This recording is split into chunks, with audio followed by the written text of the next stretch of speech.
Hey guys, welcome back to the Schulte Family Homestead. I'm Tony, and today we are starting seeds. I am at least a month behind. The last video we showed you the empty seed shelves, which I finally got lights up today.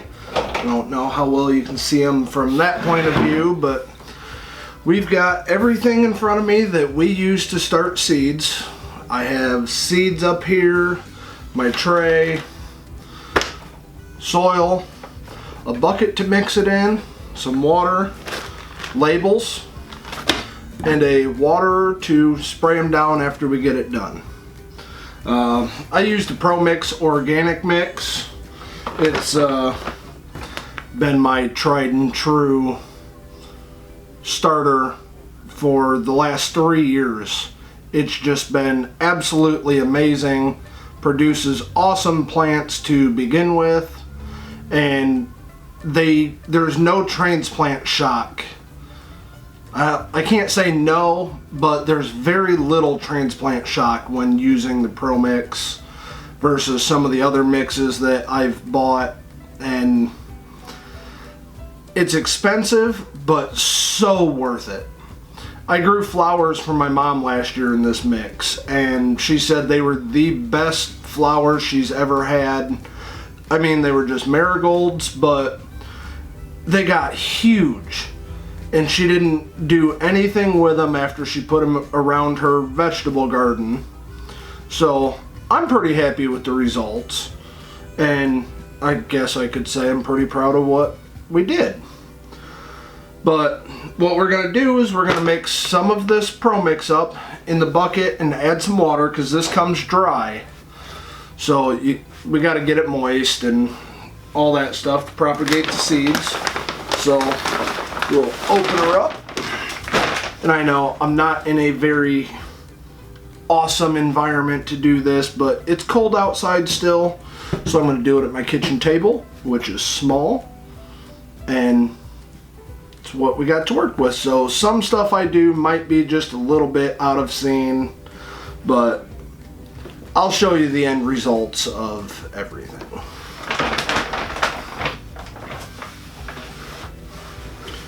I don't have a knife to open the bag.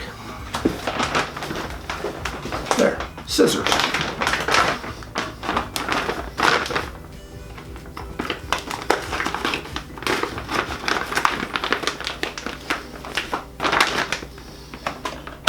Because we can't all be perfect, I had to forget something.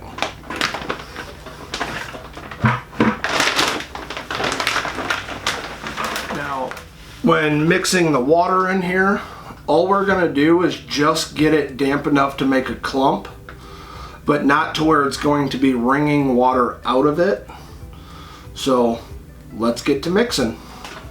So I'm just going to dump a whole bunch of water in here, and if I have to add more soil, I will, but this pretty much soaks up water very well. A little bit more water. Close. So we'll just throw some more in here.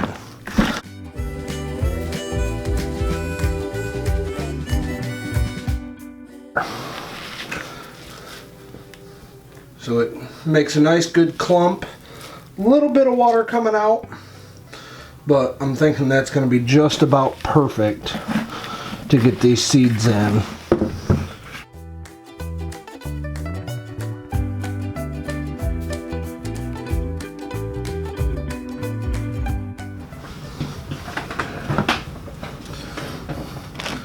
Now what I'm going to do is take the end of my marker and just make a little hole in each pot. Better pack that one down just a little bit, just so that we got a place to put our seed.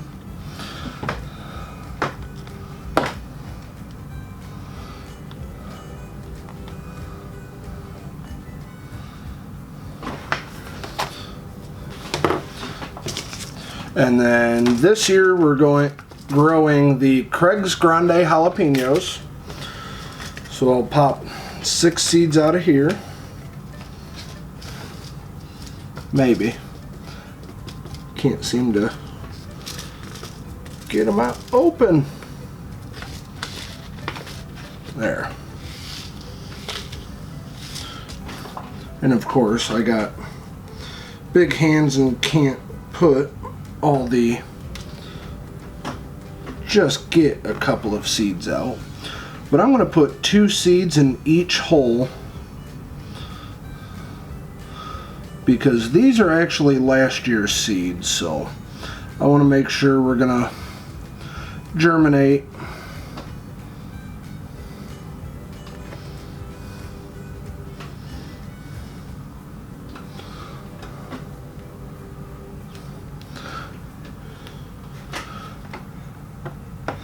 And it looks like I got exactly 12 out, which isn't the first time I've been exact today because the bucket was perfect amount of soil.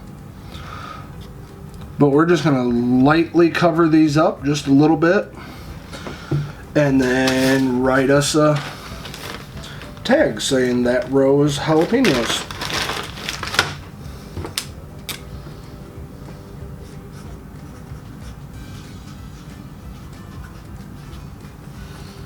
And stick it in there just like that.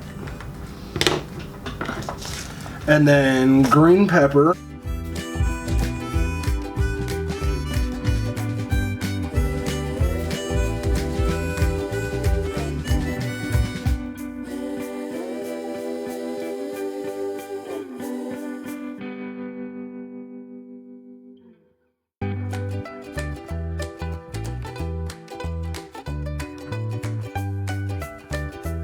Now that all of the seeds are in here, the soil is nice and moist, we're still going to spray them down.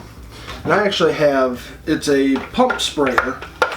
So you pump it up and it automatically mists. And that will just make sure the seeds get nice and wet. And I suppose I need to keep it upright. But that's for germination. That's why it rains real good in the spring. And then we're going to stick a humidity dome on here, which will also help keep the moisture retained, and stick it up under the lights. Now the lights are not on because there's no reason for them. Until I start getting sprouts in here, I'm not going to turn the lights on. And as soon as I start getting sprouts, I will probably leave the dome on until at least half of them have sprouted, and then I'll take it off. And then I'll drop the lights down so that they're just barely over the plants. And that helps prevent any stringiness, any legginess, and it just helps build stronger, stockier plants. And if you have a greenhouse, you don't have to have lights inside. I don't have a big enough greenhouse and it's not warm enough at night still for me to be able to leave even a single tray outside. Now when it starts getting about 50 degrees outside at night, I will transfer it to the greenhouse. I will leave it there. It's just a small little greenhouse. But our garden is looking very sad, and I'm putting a picture over here that shows what it looks like right now. And it's just, now that I'm starting seeds, I need to get out there and get everything cleaned up, get some compost put back on top, get the failed weed fabric out of there, because, well, don't go to the garden center and buy just the weed barrier that you normally put under your mulch. It doesn't work unless there's mulch, and we didn't mulch. So, lesson learned, don't waste the money on it. If you're going to do weed barrier, you need to use like a black plastic, something like that, so that it actually blocks the sunlight from getting through, but still allows the water to get through, and that'll prevent the weeds. Where ours, it just made it look pretty, but the weeds still grew up under the weed fabric and actually lifted the weed fabric off of the dirt. So we're not going to do that this year. But for now, we're going to get these started, put up here, just like so. Oh, my lights aren't tall enough. Now, where were we? Oh yeah, let's put them under the lights. This just gets them up onto the shelf, out of my way for right now. I would like to have heat mats under them to help germination, but this year that just wasn't in the budget, so next year we're planning to get some heat mats. We're also going to probably do these out in the garage next year. I have a gas line out there. I can run a heater. I also have a wood stove, but right now only part of the roof is insulated. So I'm going to get that done this summer so we can move seed starting out to the garage, which will also give me a lot more space and probably a little more motivation, because, well, who doesn't like trying new things, to start my seeds on time next year. Our last frost date is May 15th here. Last frost date. So ideally I should have started my warm weather plants like I just did about 3 weeks ago. I like to leave them for anywhere 7 to 8 weeks growing before I put them in the ground. Now, when I planted May 15th last year, it had already been 70 degrees outside and plenty warm enough. Now this year, May 15th might be snowing, because it snowed again today. Today is April 22nd. Not much snow, not enough to stick, but it still snowed.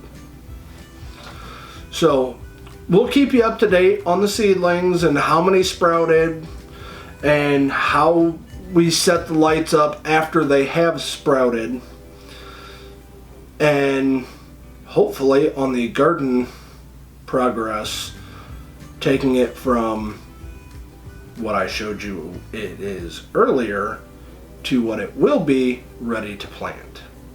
So until next time, we'll see you in the next video.